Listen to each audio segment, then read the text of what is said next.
నమస్కారం వార్తలకు స్వాగతం. ముందుగా ముఖ్యాంశాలు.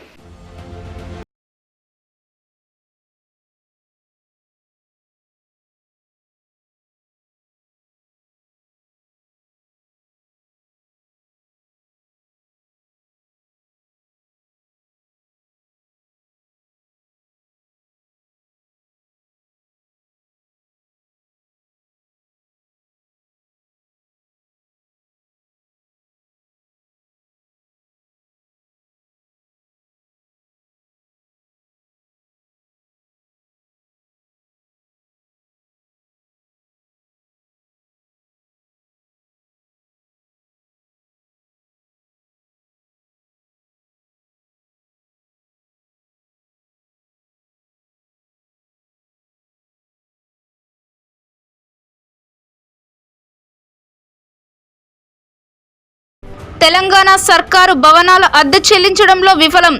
గుమ్మడిదల మండల తహసీల్దార్ కార్యాలయానికి అద్దె చెల్లించలేదని తాళం వేసిన భవన యజమాని.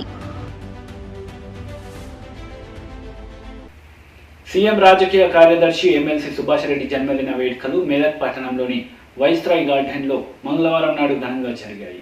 సీఎం రాజకీయ కార్యదర్శి ఎమ్మెల్సీ సుభాష్ రెడ్డి జన్మదిన వేడుకలు మెదక్ పట్టణంలోని వైస్రాయ్ గార్డెన్లో మంగళవారం నాడు ఘనంగా జరిగాయి. మెదక్ నియోజకవర్గంలోని పాపన్నపేట, చిన్నశంకరంపేట, గన్పూర్, నిజాంపేట్, రామయంపేట, మెదక్ మండలం నుండి పెద్ద ఎత్తున టీఆర్ఎస్ కార్యకర్తలు, అభిమానులు ఈ వేడుకల్లో పాల్గొన్నారు. పార్టీ కార్యకర్తలు, అభిమానుల ఆధ్వర్యంలో సుభాష్ రెడ్డి కేక్ కట్ చేశారు.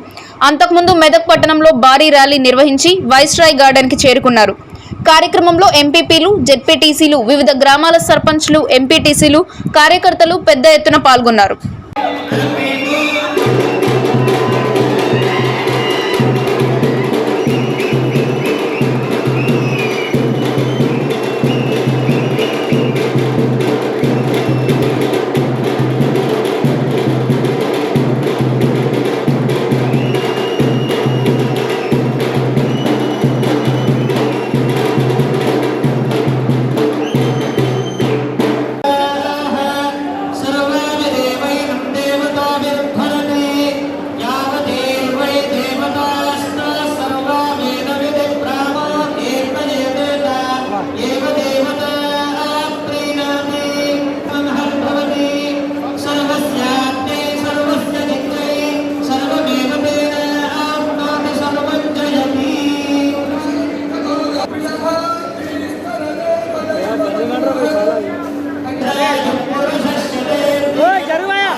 పుట్టినరోజు సందర్భంగా ఇంత మంచి ఆదరాభావంతో, ప్రేమానురాగంతో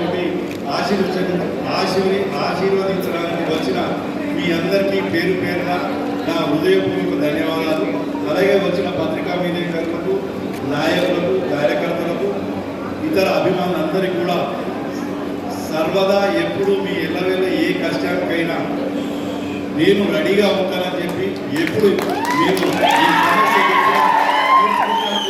రెడీగా ఉంటానని ఈ సభాముఖంగా తెలియజేస్తూ మరొకసారికి మీ అందరికీ కూడా హృదయపూర్వక అభినందనలు తెలుపుతున్నాను. జై తెలంగాణ, జై కేసీఆర్.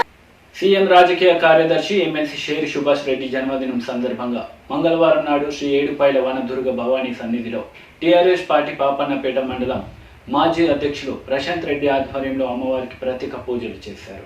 సీఎం రాజకీయ కార్యదర్శి ఎమ్మెల్సీ సేరి సుభాష్ రెడ్డి జన్మదినం సందర్భంగా మంగళవారం నాడు శ్రీ ఏడుపలపాయ వనదుర్గ భవానీ సన్నిధిలో టీఆర్ఎస్ పార్టీ పాపన్నపేట మండలం మాజీ అధ్యక్షులు ప్రశాంత్ రెడ్డి ఆధ్వర్యంలో అమ్మవారికి ప్రత్యేక పూజలు చేశారు.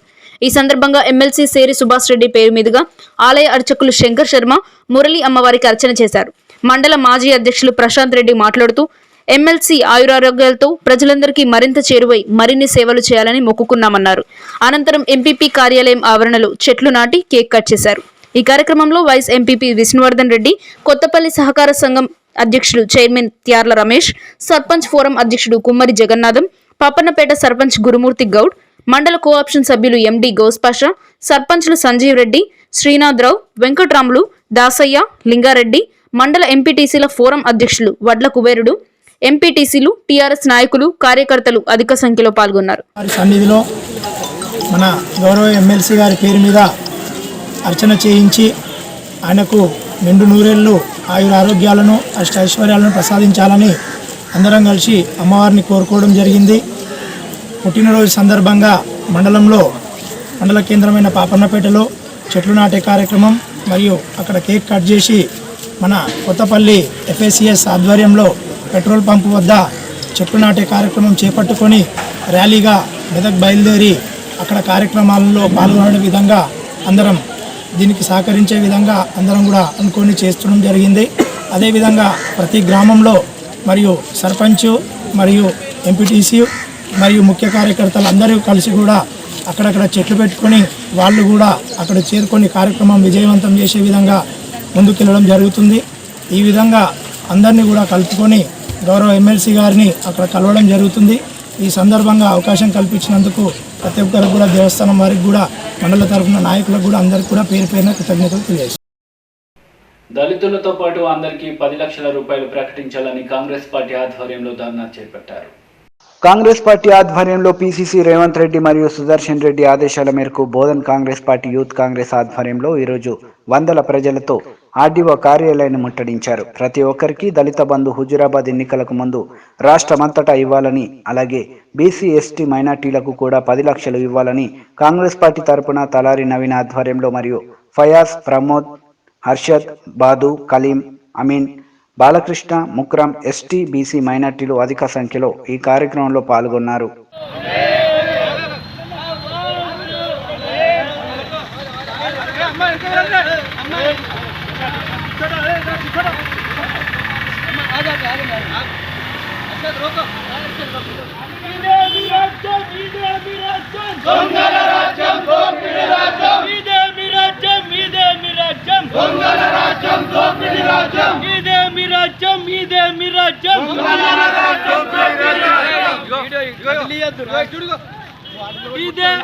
మొత్తం అందరికీ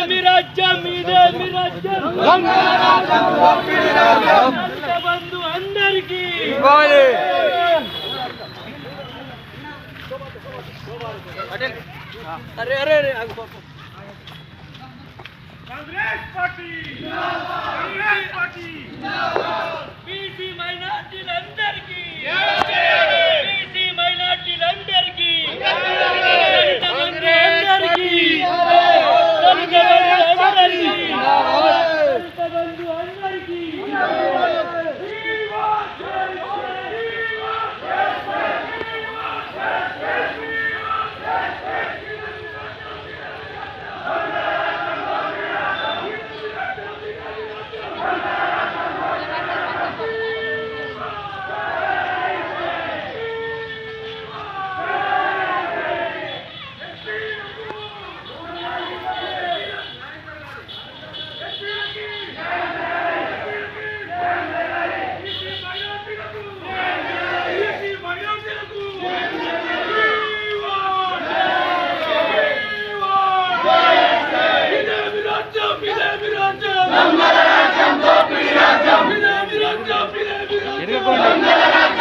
రాజ్యం ఇదేమి రాజ్యం దొంగల రాజ్యం దోపిడీ రాజ్యం బీసీ మైనారిటీలకు బీసీ మైనారిటీలకు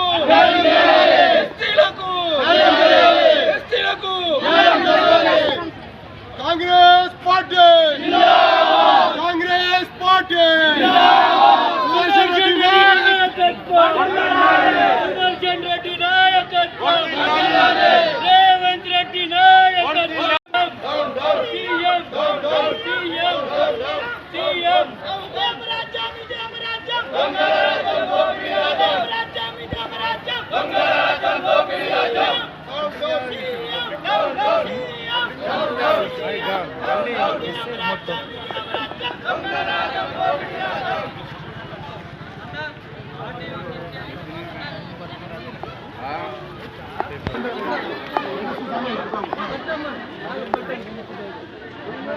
ఫోటో తీసినారా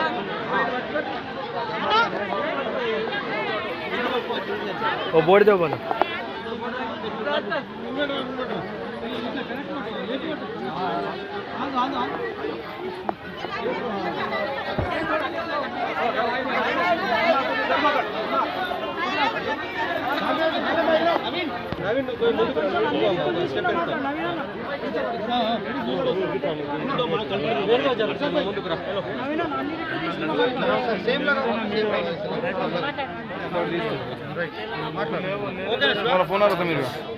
ఈరోజు మన తెలంగాణ ముఖ్యమంత్రి రాష్ట్ర ముఖ్యమంత్రి కేసీఆర్ గారు ఈరోజు హుజురాబాద్ ఎలక్షన్లు ఉన్నాయి కాబట్టి అక్కడ దళితుల ఓట్ల కొరకు అక్కడ ఉన్న 40,000 ఓట్ల కొరకే ఈ దళిత బంధు ప్రకటించారు. అయినా 40,000 మందికి ఇవ్వక కొంతమందికే ఇస్తా అంటూ, అలాగే ఈ రాష్ట్రంలో ఉన్న దళితులు 12 లక్షల మంది ఉన్నారు. 12 లక్షల కుటుంబాలకు దళిత బంధు ఇవ్వాలి. ఇవి కేవలం మ్యాజిక్లు జిబ్బికులు మాత్రమే. అలాగే ఎస్సీ గ్రామాలు బాగుంటే రాష్ట్రం బాగుంటుందని మెదక్ ఎమ్మెల్యే పద్మదేవేందర్ రెడ్డి అన్నారు. చెట్లు నాటి పెంచితే గ్రామాలు పచ్చగా ఉంటాయని, తద్వారా వర్షాలు సమృద్ధిగా కురుస్తాయని, రైతులు బాగుంటారని, పల్లెలు బాగుంటే పట్టణాలు బాగుంటాయని, పట్టణాలు బాగుంటే దేశమే అభివృద్ధిలో ఉంటుందని ఆమె అన్నారు. రైతు బంధుతో రైతుల ఆత్మహత్యలు ఆపాయని, ఈరోజు రైతు ధైర్యంగా ఉంటున్నాడని ఆమె అన్నారు. పల్లెలు పరిశుభ్రంగా ఉంటే రాష్ట్రం అభివృద్ధి చెందినదిగా భావించవచ్చు. ఎందుకంటే ఆరోగ్యవంతమైన తెలంగాణ రాష్ట్రం, ఆరోగ్యవంతమైన పల్లెలు ఆరోగ్యంగా ఉంటే మనం అదే అంటాం, ఆరోగ్యమే మహాభాగ్యం అంటాం. ఆరోగ్యంగా ఉండాలంటే పల్లెలు పరిశుభ్రంగా ఉండాలి. దానికోసం పల్లె ప్రగతి అనే కార్యక్రమాన్ని పెట్టి ప్రతి నెల దానికి నిధులు కేటాయించి ఆ పల్లెలను బాగుపరిచే చర్య గతంలో ఎన్నడూ లేదు, ఏ రాష్ట్రంలో లేదు. దాన్ని మన ముఖ్యమంత్రి గారు ఇంప్లిమెంట్ చేస్తున్నారు. నేను ప్రజలందరితో కూడా ఇంటరాక్ట్ అయితే వాళ్ళు అదే చెప్తా ఉన్నారు.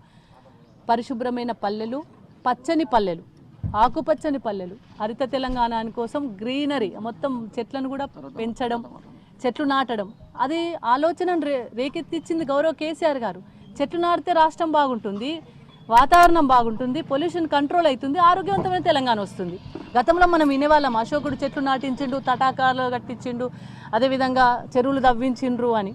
కానీ ఇప్పుడు మనం ప్రత్యక్షంగా చూస్తున్నాం, ఒక చెరువు బాగుంటే ఊరు బాగుంటుంది. గతంలో చెరువులు గత ప్రభుత్వాల నిర్లక్ష్యానికి గురై చెరువులన్నీ సాసర్లు అయితే వాటన్నిటిని కూడా చెరువులను వెతికి పట్టుకొని మరి దాదాపు రాష్ట్రంలో 45,000 చెరువులను బాగు చేయించి వాటి అలుగును తూములను బాగు చేయించి ఈరోజు వర్షం పడితే ఒడిసి పట్టుకునే విధానానికి శ్రీకారం చుట్టింది కేసీఆర్ గారు.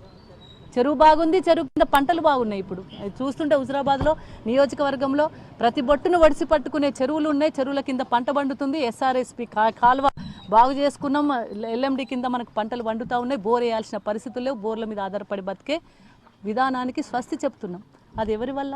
ఎవరో కేసీఆర్ గారి వల్ల. అదేవిధంగా పల్లెలు బాగున్నాయి, పట్టణ ప్రగతి చేసుకోబోతూ ఉన్నాం, రైతు బంధు ఇస్తూ ఉన్నాం. రైతులు అనేవాళ్ళు గతంలో వ్యవసాయం దండగానే ప్రజాప్రతినిధులు ఉండేవాళ్ళు. రైతులను నిర్లక్ష్యానికి గురి చేసిండ్రు. రైతు చనిపోతే కనీసం పట్టించుకున్న పాపాన పోలేదు, రైతు రోడ్డెక్కితే కనీసం పట్టించుకున్న పాపాన పోలేదు. రైతు రోడ్డెక్కకుండా పంట బయట వల్లే, రైతు రోడ్డెక్కకుండా కరెంటు కోసం ఇబ్బంది పడకుండా, ఎరువుల కోసం విత్తనాల కోసం అవస్థ పడకుండా పంట వండించుకోలే. పంట కొనలేక కొనడానికి ఇబ్బంది పడి చెప్పుల తిరిగితే వాళ్ళ ఖాతాల పైసలు పల్లే.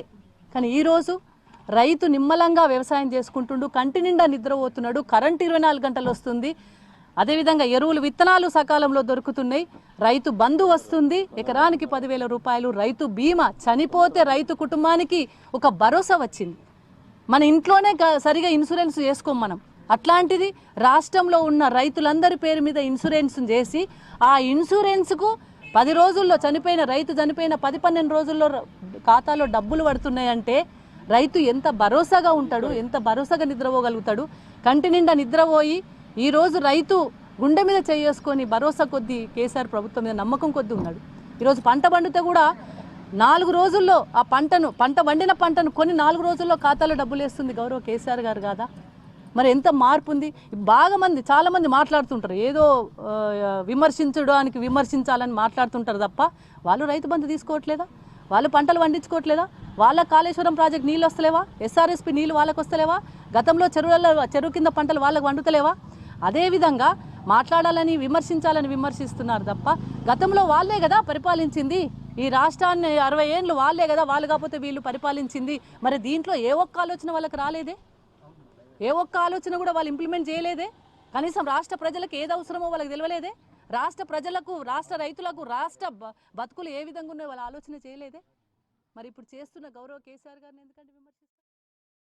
30-40 ఏళ్లుగా నిరుపేదలు సాగు చేసుకుంటున్న భూములకు పట్టాలు ఇవ్వాలని పోరాడుతున్న న్యూ డెమోక్రసీ పార్టీపై పెరిగిన ప్రభుత్వ పోలీసు నిర్బంధం. అందులో భాగంగానే ఈరోజు ఏఐకేఎంఎస్ రాష్ట్ర కార్యదర్శి ప్రభాకర్ను గృహ నిర్బంధం చేశారు నిజామాబాద్ 2 టౌన్ పోలీసులు. మిత్రులకు నమస్కారం. గత 3 తరాలుగా తెలంగాణ రాష్ట్రంలో లక్షలాది గిరిజన, ఆదివాసీలు, అట్లాగే దళిత, బీసీ వర్గాలు భూమిని నమ్ముకొని జీవిస్తా ఉన్నారు. అనేక పోరాటాల ఫలితంగా 2006 అటవీ చట్టం రూపొందించడం జరిగింది. 2006 చట్టం పరిధిలో ఈ రోజు లక్షలాది కుటుంబాలు అర్హులు అయినప్పటికీ ఈ రోజు ఆ కుటుంబాలని భూమి నుండి తరిమివేస్తుంది తెలంగాణ రాష్ట్ర ప్రభుత్వం. అయ్యా, మేము ఒకటి అడుగుతా ఉన్నాం. ఏదైతే వైఎస్ రాజశేఖర రెడ్డి గారు 10 ఎకరాలకు హక్కు పత్రాలు ఇచ్చారో, సాగు చేసుకుంటున్నారు, అయినప్పటికీ హక్కు పత్రాలను తీసుకపోయి చెత్త బుట్టిలో పడేసి హరితహారం పేరుతో కేసీఆర్ ప్రభుత్వం ఆదివాసీ బిడ్డల్ని, గిరిజనుల్ని, బీసీల్ని ఈ రోజు ఈ భూమి నుండి తరిమి వేస్తున్న ఘటనకు సిపిఐఎంఎల్ న్యూ డెమోక్రసీ, అఖిల భారత రైతు కూలీ సంఘం ఈ రోజు రేపు ఏదైతే మా దళిత, గిరిజన, ఆదివాసీ బిడ్డల హక్కుల్ని మీరు కాపాడి పట్టాలు ఇస్తారా, మీరు రాజీనామాలు చేస్తారా అని చెప్పేసి పిలిపించడం జరిగింది. ఈ జిల్లాలో నిన్న గౌరవనీయులు మంత్రివర్యులు ప్రశాంత్ రెడ్డి గారి ఇంటికి వెళ్తే లేకపోవడంతో అక్కడున్న తహసీల్దార్ గారి ద్వారా మెమోరాండం ఇవ్వడం జరిగింది. రూరల్ శాసనసభ్యులు గోవర్ధన్ గారికి మెమోరాండం ఇవ్వడానికి వస్తే అక్కడ లేకపోవడంతో సిరికొండ తహసీల్దార్ గారి ద్వారా మెమోరాండం ఇవ్వడం జరిగింది. అయినా 17వ తేదీ ఈ రోజు నిజామాబాద్ జిల్లాలో ఎలాంటి కార్యక్రమాలు లేవు. అయినప్పటికీ వీళ్ళ సమస్యలు పరిష్కరించకుండా మమ్మల్ని ముందస్తు అరెస్ట్ చేయడము, గృహ నిర్బంధం చేయడము, ఇది అప్రజాస్వామిక చర్య, ఇది అన్యాయం, వేధింపుల కిందికి వస్తుందని చెప్పేసి గుర్తు చేస్తా ఉన్నాం. మరొక విషయం, జిల్లా కలెక్టర్ గారికి విజ్ఞప్తి. అయ్యా, సిరికొండ 532 సర్వే నెంబర్లో హైకోర్టు తీర్పుని ఈరోజు ఫారెస్ట్ అధికారులు అమలు చేయట్లేదు. వీళ్ళ మీద కోర్టు ధిక్కారణ కేసు మీరు పెడతారా, మమ్మల్ని పెట్టమంటారా, వాళ్ళని జైలుకి పంపిస్తారా, లేదంటే మేము కోర్టు ధిక్కారణ కేసు పెట్టి ఫారెస్ట్ అధికారులను జైలు పంపాలనా అని మిమ్మల్ని కోరుతా ఉన్నాను. అట్లాగే గడుకోలకు సంబంధించి, అంశాన్పల్లికి సంబంధించి కోర్టు వివాదాల్లో ఉన్న కోర్టు డైరెక్షన్లు కూడా పాటించట్లేదనే విషయాన్ని మేము గుర్తు చేస్తా ఉన్నాం. కాబట్టి ఈ అక్రమ అరెస్టుల్ని రాష్ట్ర వ్యాప్తంగా చిన్న పసికూనల్ని కూడా అరెస్ట్ చేసి జైలుకు పంపించిన ఘనత ఈ రోజు కేసీఆర్ ప్రభుత్వం ఉందని చెప్పేసి గుర్తు చేస్తూ పోడు భూములకు పట్టాలు ఇవ్వాలని చెప్పేసి నేను డిమాండ్ చేస్తా ఉన్నాను. ఓరియంటేషన్ కార్యక్రమానికి మంత్రి కేటీఆర్ హాజరయ్యారు. రైతు బంధుతో రైతు ఆత్మహత్యలు ఆగాయని ఆయన అన్నారు. తెలంగాణ ప్రభుత్వం చేపట్టిన సంక్షేమ పథకాల గురించి ఆయన మాట్లాడారు. బ్యూరోక్రసీ. సో మా బాధ్యత ఎక్కువ, ప్రజలకు మేము జవాబుదారీగా ఉండాలి అన్నప్పుడు ఉంటే మన ప్రోగ్రామ్ మనం ఏదైతే కాన్సెప్చువలైజ్, ఇప్పుడు దళిత్ బంధు అన్నారు, దళిత్ బంధు కూడా సీఎం గారు అక్కడితో వదిలిపెట్టారు. ఆయన ప్రోగ్రామ్ ఇచ్చి డబ్బులు పంచేసి వదిలిపెట్టే మనిషి కాదు. దాని అంతు చూసేదాకా, నిజంగానే ఆ దళిత కుటుంబాలకు లాభం జరిగేదాకా వదిలిపెట్టకుండా చేసే నాయకుడు కేసీఆర్ కాబట్టి నేను ఆ ధైర్యంతో చెప్తున్నాను, ఖచ్చితంగా ఇట్ విల్ బి సక్సెస్ఫుల్ అని నమ్మకం అందుకే ఉంది నాకు. So I hope I've answered your question to an Thanks. extent. I think one of the example he said about calling village revenue officials. I was recently in a dinner where someone was telling me that there was an individual who did, I don't remember the exact example, but rebuilt a forest in his neighborhood or something, did that and got in the news. So KCR Garu, the CM, saw that and just found out who he is, made a call to him and said, come meet me. And he spent a full day with that person. Just imagine a chief minister who's so busy, taking time out to acknowledge somebody who's working for the environment. So I think that's his attention to detail and his ability to help people who are working for the common good. So we'll now take a question from the wider audience. I hope you don't feel that I've ignored you. If there's anyone here, yes. Meer Diskon, sir. Yeah. Good morning, sir. Hi. Sir, I mentioned... What's your name, sir? Ishwar, sir. Ishwar garu, చెప్పండి. Sir, నీరు, నిధులు and నియామకాలు. Sir, from waterfront, we are doing really great job and thank you very much for all for the government. So, the third one, నియామకాలు, what is the policy and where we want to go under your government? Ishwar garu, can I answer this in Telugu? You speak Telugu, I hope? Yes, sir. Right. So, हाँ ठीक है, हिंदी या English में बोलते हैं. You know, the biggest challenge, the biggest challenge for any government in the world, be it Joe Biden's or Narendra Modi's or KCR's, is employment. Because if you look at statistics, thank you for saying we have done well on water resources front. I think that's kind of accepted, throughout India and throughout the state as well. Even on the, capital part, we've done rather well. The state continues to grow. It's one of the fastest growing economies in the country. On the third part, on employment, basically, employment and education, employment opportunities. No government in the world can provide government employment to all of its youth. And the problem in India is unique. Problem in India is more than 50% of our population, the median age is less than the median age of 27. And more than 65% of our country, is less than the median age of 32.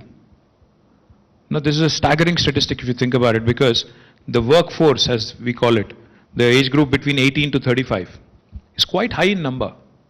How do you provide gainful employment to all of them in government sector? Possible है क्या? नहीं है. ना सिर्फ हमसे बल्कि मोदी जी से, Joe Biden जी से, जो भी है उनसे भी नहीं हो सकता है.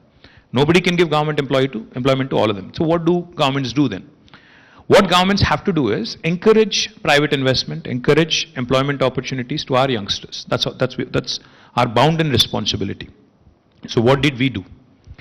In 2004, in fact, the first legislation that we have enacted, 2014 rather, sorry, I correct myself. 2014, the first piece of legislation that we have enacted in Telangana Assembly in October 2014 was the TS iPass. Now, what is TS iPass? TS iPass is Telangana State Industrial Project Approval Self-Certification System. Our Honorable Chief Minister sat with different industry groups, CII, FICCI, FITAPSI, DICCI, the Women Entrepreneurs Group, ALEAP, etc., for almost 7 hours. He interacted with them. He asked them what the pain points are. And then he sat with the bureaucracy. I think Mr. Meena was part of it. Then they charted out a program called TS iPass. I'll just give you 3 salient features of TS iPass. You'll understand what I'm saying and how that propelled us into the top of the ease of doing business rankings in India. The first fundamental feature of TS iPass is self-certification. What does self-certification mean? अगर आपके पास रुद्रारम में, which is where you are, एक ज़मीन है, 2 बीघा ज़मीन, 4 बीघा ज़मीन, जितना भी है, 3-4 एकड़, और आप एक यूनिट लगाना चाहते हो, आपको गवर्नमेंट से कोई परमिशन लेने की जरूरत है ही नहीं. You can start your factory construction on day one without seeking any clearance from any municipal body or Gram Panchayati or even state government. Now, does any other state in India allow this? No. Why do we allow? We are reposing faith in our investors. We are saying, as long as you believe that you are in compliance with the law of the land, we will allow you to construct. But of course, for regulatory purposes, क्योंकि हमें चाहिए होता है जानकारी कि कौन हमारे राज्य में क्या कर रहा है, we request that you submit an application online. एक TS iPass पोर्टल है, उसमें जाके आप एप्लीकेशन डाल दो कि मेरा कंपनी का नाम ये है, नेचर ऑफ एक्टिविटी ये है, इन्वेस्टमेंट इतना है और हम यहाँ बिजनेस करना चाहते हैं. what happens after you submit an application. By statute, by legislation, we promise all clearances, even if that means, even if you're a red category industry or a green or orange or any other category industry also. We promise all clearances in a time-bound manner in 15 days. Now, the joke in industry is कि हर government यही बोलता है single window, but वो single window के पीछे हमेशा multiple window होता है. हम हमेशा यही होता है, बोलने के लिए एक, करने के लिए कुछ और. But how is Telangana different? How we are different is, if we do not deliver on the 15-day promise, on the 16th day, it's a deemed approval by legislation, by statute. No other state in India will tell you this, including Gujarat, Maharashtra, Karnataka, Tamil Nadu, etc., etc. And the third and most important thing, the bureaucracy, if we realize and if we determine that they are holding up a file beyond 15 days, from 16th day, they can be fined a sum of rupees 1,000 per day as a penalty for holding up such clearance. Now, no other state in India will tell you this also. In fact, I was in a meeting with a gentleman called John Weimeyer. He's the KPMG global chairman back in 2016 in New York. So, जब मैंने उनको कहा कि no other state in India will tell you this, he smiled and he said, no other state in United States also will tell you this. कोई जगह ऐसी policy नहीं है. अगर किसी को स्केप्टिक को लगता है. అఖిల భారత కాంగ్రెస్ ప్రధాన కార్యదర్శి కర్ణాటక ఇన్ఛార్జ్ రణదీప్ సింగ్ సూర్నేవాలా సోమవారం రాత్రి తెలంగాణ కాంగ్రెస్ ప్రచార కమిటీ చైర్మన్ మదియాష్కి గౌడ్ నివాసంలో భేటీ అయ్యారు. అఖిల భారత కాంగ్రెస్ ప్రధాన కార్యదర్శి కర్ణాటక ఇన్ఛార్జ్ రణదీప్ సింగ్ సూర్జేవాలా సోమవారం రాత్రి తెలంగాణ కాంగ్రెస్ ప్రచార కమిటీ చైర్మన్ మదియాష్కి గౌడ్ నివాసంలో భేటీ అయ్యారు. మర్యాదపూర్వక భేటీలో పిసిసి అధ్యక్షుడు రేవంత్ రెడ్డి, నల్గొండ ఎంపీ ఉత్తమ్ కుమార్ రెడ్డి, పిసిసి మాజీ అధ్యక్షుడు పొన్నాల లక్ష్మయ్య, ఏఐసిసి అధికార ప్రతినిధి దాసోజి శ్రావణ్, వేణుగోపాలరావుతో పాటు పలువురు ప్రముఖులు పాల్గొన్నారు. తెలంగాణలో నెలకొన్న తాజా రాజకీయ పరిస్థితులు, హుజురాబాద్ ఉప ఎన్నిక ఈ భేటీ రాజకీయ ప్రాధాన్యత సంతరించుకుంది.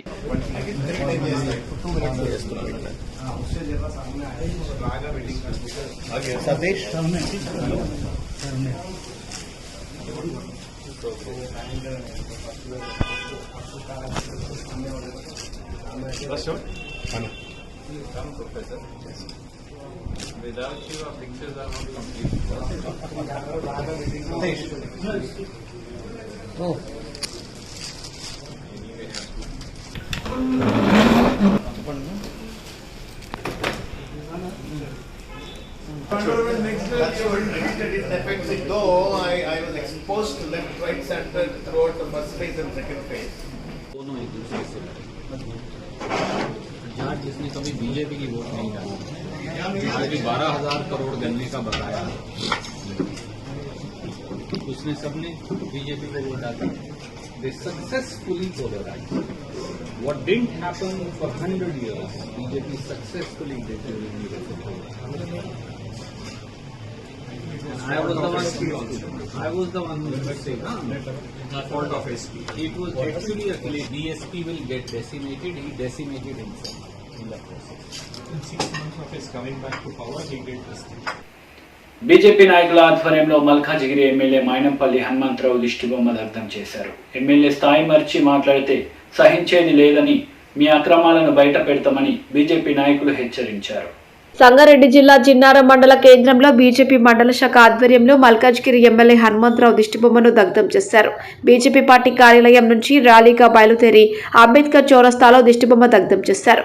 ఈ సందర్భంగా నాయకులు పటాన్చెరు అసెంబ్లీ కన్వీనర్ నరసింగరావు, జిల్లా మాజీ ప్రధాన కార్యదర్శి ప్రతాప్ రెడ్డిలు మాట్లాడుతూ మల్కాజ్గిరి ఎమ్మెల్యే మైనంపల్లి హనుమంతరావు బీజేపీ రాష్ట్ర అధ్యక్షుడు బండి సంజయ్ వ్యక్తిగతంగా అనుచిత వ్యాఖ్యలు చేసిన సందర్భంగా వారి దిష్టిబొమ్మలను దగ్ధం చేయడం జరిగిందని, ఎమ్మెల్యే స్థాయిని మరచి వ్యక్తిగత ఆరోపణలు చేస్తే సహించేది లేదని, గతంలో జిన్నారం మండల పరిధిలోని ఎన్నో భూములను ఆక్రమించిన అక్రమాలను త్వరలోనే బయట పెడతామని, ఒకే రోజు 3 పార్టీలు మారిన నీవు జాతీయ పార్టీకి రాష్ట్ర అధ్యక్షుడు అయినటువంటి బండి సంజయ్ కుమార్ను వ్యక్తిగతంగా దూషించడం నీచ సంస్కృతి బయటపడుతోందని అన్నారు.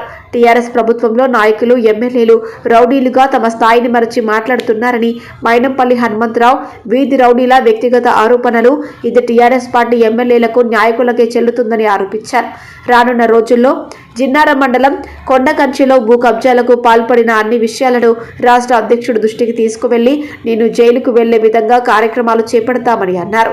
ఈ కార్యక్రమంలో మండల అధ్యక్షుడు రాజారెడ్డి, దోమడుగు రమేష్, చాకలి శ్రీనివాస్, కార్యకర్తలు, నాయకులు పాల్గొన్నారు. ఈ రౌడీయిజం ఇవన్నీ దోపిడీ చేస్తూ ఇవాళ బండి సంజయ్ గారిని అనుచితంగా ఏదైతే మాట్లాడుతూ ఉన్నావో ఖబర్దార్ బిడ్డ అని చెప్తా ఉన్నాం. బండి సంజయ్ ఒక నీతి నిజాయితీగా అణగారిన వర్గాల నుంచి ఒక కార్పొరేటర్ స్థాయి నుంచి ఇవాళ ఒక జాతీయ పార్టీకి రాష్ట్ర అధ్యక్షుడు ఎదిగాడంటే కొంచెం అర్థం చేసుకో. సిగ్గులేని మాటలు మాట్లాడొద్దు. నీవు కొని భారతీయ జనతా పార్టీకి సంబంధించిన 3 కౌన్సిలర్లు ఎమ్మెల్యేతో సహా కార్యక్రమంలో పాల్గొనడం జరిగింది. అనుకోకుండా టీఆర్ఎస్ గుండాలు నువ్వు మొన్నటి వరకు మా మీద అవినీతి ఆరోపణలు చేసినావని చెప్పేసి శ్రవణ్ అనే కార్పొరేటర్ మీద దౌర్జన్యం చేసి కొట్టడం జరిగింది. ఆసుపత్రి పాలైన శ్రవణ్ను చూడడానికి వెళ్ళినటువంటి రాష్ట్ర అధ్యక్షుడు బండి సంజయ్ గారు సీరియస్గా వార్నింగ్ ఇచ్చిండు. మీ టీఆర్ఎస్ లాగా మేము భూ కబ్జాలు చేసి అస్సాం నేను జైలుకి పంపిస్తామని చెప్పేసి రాష్ట్ర అధ్యక్షుడు మాట్లాడినాక ప్రెస్ మీట్ పెట్టిన మైనంపల్లి హనుమంతరావు చాలా దూషించి వ్యక్తిగత ఆరోపణలు చేసి నువ్వు కార్పొరేటర్కి వెళ్ళి వచ్చినావు, కౌన్సిలర్లకి వెళ్ళి వచ్చినావు, నీకు చెటాక్ మాంసం లేదు, నువ్వేం బీక్తావు, నువ్వు రకరకాలుగా దూషించుకుంటూ మాట్లాడిండు. ఇది ఒక ఎమ్మెల్యే స్థాయిని మరిచి మాట్లాడినటువంటి మైనంపల్లి హనుమంతరావు. నీ భూ కబ్జాలన్నీ కూడా మా అందరికీ తెలుసు. 15 సంవత్సరాల క్రితం కూడా జిన్నారం మండలంలో కొడకంచి గ్రామంలో కూడా నీ భూ కబ్జాలు బయటపడ్డాయి. ఇప్పటి వరకు కూడా ఎంతోమంది రైతులు నిన్ను కాపాలా కాస్తూనే ఉన్నారు. నీకు దమ్ముంటే మా మండలానికి వచ్చి చూడు, నీ భూమిలో కాలు పెట్టి చూడు. కింది స్థాయి నుంచి ఎన్నిసార్లు ఓడిపోతున్నా, ఏం చేస్తున్నా దేశం కోసం, ధర్మం కోసం ఈ పార్టీలో నడుస్తారు. నీకు దమ్ముంటే హనుమంతరావుకు ఒకటి మేము ధనిక రాష్ట్రమని గొప్పలు చెప్పుకుంటున్న తెలంగాణ సర్కారు భవనాల అద్దె చెల్లించడంలో విఫలమవుతుంది. సంగారెడ్డి జిల్లా గుమ్మడిదల మండల తహసీల్దార్ కార్యాలయానికి అద్దె చెల్లించలేదని భవన యజమాని తాళం వేశారు. గత 4.5 సంవత్సరాలుగా సుమారు 6 లక్షల రూపాయల అద్దె బకాయి చెల్లించలేదని ఆవేదన వ్యక్తం చేశారు. సంగారెడ్డి జిల్లా గుమ్మడిదల మండలం ఎంఆర్ఓ అద్దె భవనానికి అద్దె కట్టకపోవడంతో బిల్డింగ్ యాజమాని సీతమ్మచారి ఎంఆర్ఓ కార్యాలయానికి తాళాలు వేశారు. 4 సంవత్సరాల నుండి అద్దె అడిగినప్పటికీ ఇవ్వడం లేదంటూ గుమ్మడిదల మండలం ఎంఆర్ఓ కార్యాలయానికి తాళాలు వేసుకున్న బిల్డింగ్ యజమాని 6 లక్షల రూపాయల వరకు పెండింగ్లో ఉన్నాయని, వాటిని చెల్లిస్తే గానీ తాళాలు ఇవ్వనంటూ మొరాయించాడు. సమాచారం అందుకున్న పోలీసులు, స్థానిక ప్రజాప్రతినిధులు సంఘటనా స్థలానికి చేరుకొని యాజమానికి సర్ది చెప్పడానికి ప్రయత్నం చేశారు. By Seethammachari, building owner. 2016లో రెంట్ స్టార్ట్ అయింది. ఇంచుమించు మొత్తం 6,35,000 ఇచ్చేది రెంట్ మాకు. 6,35,000, 9,35,000, 3 లక్షలు ఇచ్చింది మాకు. ఇంకా 6,15,000 కావాలి మాకు. అది నెలకి 25 రూపాయలు రెంట్, 10% ఇయర్కి పెరుగుతూ వస్తుంది. ఇట్లా మొత్తం 6,50,000 రావాలి మాకు. ఎందుకు ఇస్తలేదు? బడ్జెట్ లేదంటారు. బడ్జెట్ అయినప్పుడు మండలం చేంజ్ చేసి కదా, మండలం ఎందుకు పెట్టారు, జిన్నారం పెట్టేసుకోవాలి, ఇంకేం పెట్టారు మాకు. అప్పుడేమో అందరూ గ్రామ పెద్దలు అందరూ మంచిగా ఇచ్చారు, మాకు దండలు వేశారు. మాకు వచ్చింది సార్, మా సార్ వచ్చింది. వార్తలు ముగించే ముందు ముఖ్యాంశాలు మరోసారి.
ఇంతటితో సమాప్తం. తిరిగి ప్రసారమయ్యే వార్తలు మళ్ళీ కలుద్దాం. అంతవరకు సెలవు. నమస్తే.